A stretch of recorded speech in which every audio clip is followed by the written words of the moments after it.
Korea Utara menembakkan 2 rudal balistik jarak pendek ke perairan timurnya pada hari Senin, waktu setempat dalam uji senjata yang dikutuk secara luas, yang kedua dalam 3 hari, yang mendorong Tokyo untuk meminta pertemuan darurat Dewan Keamanan PBB, dan penembakan itu menyusul peluncuran rudal balistik antar benua pada Sabtu dan ancaman Korea Utara untuk mengambil tanggapan kuat yang belum pernah terjadi sebelumnya terhadap latihan militer AS Korea Selatan yang dipandang Korea Utara sebagai latihan invasi. Beberapa ahli mengatakan Korea Utara mendorong senjata yang lebih kuat sehingga dapat meningkatkan pengaruhnya dalam negosiasi potensial dengan Amerika Serikat. Militer Korea Selatan mengatakan pihaknya mendeteksi 2 peluncuran rudal Senin pagi dari kota pantai barat, tepat di utara Pyongyang, ibu kota Korea Utara. Jepang mengatakan kedua rudal itu mendarat di perairan di luar zona ekonomi eksklusif Jepang dan tidak ada kerusakan yang dilaporkan melibatkan pesawat dan kapal di daerah tersebut, dan menurut penilaian Jepang dan Korea Selatan, rudal Korea Utara terbang pada ketinggian maksimum 50-100 km dan jarak 340-400 km. Jarak tersebut menunjukkan Korea Selatan berada dalam jangkauan serangan. Dalam pernyataannya Minggu pagi, Kim Yo Jong mengancam akan mengambil langkah-langkah tambahan yang kuat atas latihan militer yang akan datang antara Amerika Serikat dan Korea Selatan. Militer Korea Selatan dan AS berencana mengadakan latihan di atas meja minggu ini untuk mengasah respons bersama terhadap potensi penggunaan senjata nuklir oleh Korea Utara. Sekutu juga akan melakukan latihan simulasi komputer bersama dan pelatihan lapangan pada bulan Maret. Beberapa jam setelah peluncuran Senin, Kementerian Luar Negeri Korea Selatan mengatakan Seoul memberlakukan sanksi sepihak terhadap 4 individu dan 5 lembaga yang katanya terlibat dalam kegiatan terlarang yang mendukung pengembangan senjata nuklir Korea Utara dan penghindaran sanksi. Sementara pemerintah Presiden Korea Selatan Yoon Suk Yeol sejauh ini telah menjatuhkan sanksi pada 31 individu dan 35 organisasi karena mendukung ambisi nuklir Korea Utara. Langkah-langkah tersebut sebagian besar dilihat sebagai simbolis mengingat kurangnya kegiatan bisnis antara saingan.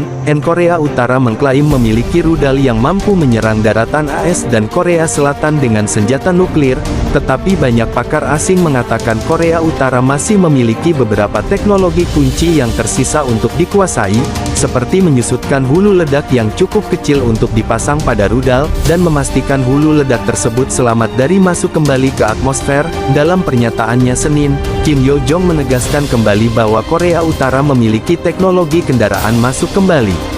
Dia juga membalas para ahli Korea Selatan yang mempertanyakan apakah ICBM Korea Utara akan berfungsi dalam situasi perang nyata. Korea Utara mencetak rekor tahunan pada tahun 2022 dengan peluncuran lebih dari 70 rudal. Korea Utara mengatakan banyak dari uji coba senjata itu merupakan peringatan atas latihan militer AS Korea Selatan sebelumnya. Itu juga mengesahkan undang-undang yang memungkinkannya menggunakan senjata nuklir terlebih dahulu dalam berbagai skenario. Baik Korea Selatan maupun Jepang mengutuk peluncuran Korea Utara baru-baru ini sebagai ancaman terhadap perdamaian internasional dan pelanggaran resolusi Dewan Keamanan PBB yang melarang aktivitas balistik apapun oleh Korea Utara. Perdana Menteri Jepang Fumio Kishida mengatakan kepada wartawan bahwa Tokyo meminta pertemuan darurat Dewan Keamanan untuk menanggapi peluncuran Korea Utara baru-baru ini. Dan pengarahan awal Dewan Keamanan yang dipimpin oleh Asisten Sekretaris Jenderal untuk Urusan Politik Khaled Hyari ditetapkan Senin malam, dan tindakan Dewan lebih lanjut terhadap Korea Utara diragukan setelah China dan Rusia, keduanya pemegang hak veto yang terlibat dalam konfrontasi terpisah dengan Washington, menentang upaya yang dipimpin AS tahun lalu untuk menambahkan sanksi baru setelah Korea Utara meluncurkan lusinan senjata balistik. Dan Komando Indo-Pasifik AS mengatakan peluncuran baru tersebut menyoroti dampak destabilisasi dari program senjata ilegal Korea Utara. Dikatakan komitmen AS untuk pertahanan Korea Selatan dan Jepang tetap kuat. Dan media pemerintah Korea Utara mengatakan unit artileri jarak jauh di pantai baratnya menembakkan 2 putaran pada Senin pagi melintasi negara menuju perairan timur, dalam apa yang disebut militer Korea Selatan sebagai konfirmasi atas aktivitas yang dilaporkan Seoul dan Tokyo sebagai peluncuran rudal. Kantor berita pusat Korea resmi mengatakan peluru artileri Korea Utara mensimulasikan serangan pada sasaran hingga 395 km jauhnya, dan Korea Utara mengatakan peluncuran itu melibatkan sistem peluncur roket multiple 600 mm baru yang dapat dipersenjatai dengan senjata nuklir taktis untuk digunakan di medan perang. Pejabat pertahanan Korea Selatan memandang sistem senjata itu sebagai rudal balistik jarak pendek, dan frekuensi menggunakan Pasifik sebagai jarak tembak. Kami bergantung pada karakter aksi pasukan AS, Kim Yo Jong, saudara perempuan pemimpin Korea Utara Kim Jong-un, mengatakan dalam sebuah pernyataan yang disiarkan oleh media pemerintah. Dan kami sangat menyadari pergerakan sarana serangan strategis pasukan AS, yang baru-baru ini semakin cepat di sekitar semenanjung Korea, dan dia bisa merujuk pada pesawat pengebom supersonik jarak jauh B-1BAS pada hari Minggu untuk pelatihan terpisah dengan Korea Selatan dan Jepang. Penyebaran B-1B datang sebagai tanggapan atas peluncuran ICBM HWASONG-15 Korea Utara pada hari Sabtu di lepas pantai timurnya dalam uji coba rudal pertama negara itu sejak tanggal 1 Januari.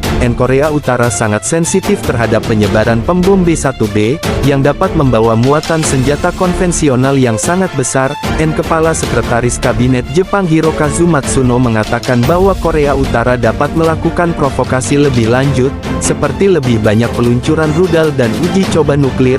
Media pemerintah Korea Utara mengatakan pada hari Minggu bahwa uji ICBM dimaksudkan untuk lebih meningkatkan kapasitas serangan nuklirnya yang fatal, dan memverifikasi keandalan senjata dan kesiapan tempur kekuatan nuklir negara tersebut. Dan Korea Utara dengan tegas mengecam latihan militer reguler Korea Selatan AS sebagai praktik invasi ke utara, meskipun sekutu mengatakan latihan mereka bersifat defensif.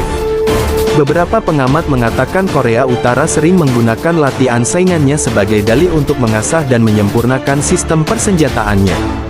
Mereka mengatakan Korea Utara pada akhirnya ingin memenangkan pengakuan internasional atas negara nuklir yang sah untuk mencabut sanksi internasional dan menerima konsesi luar lainnya.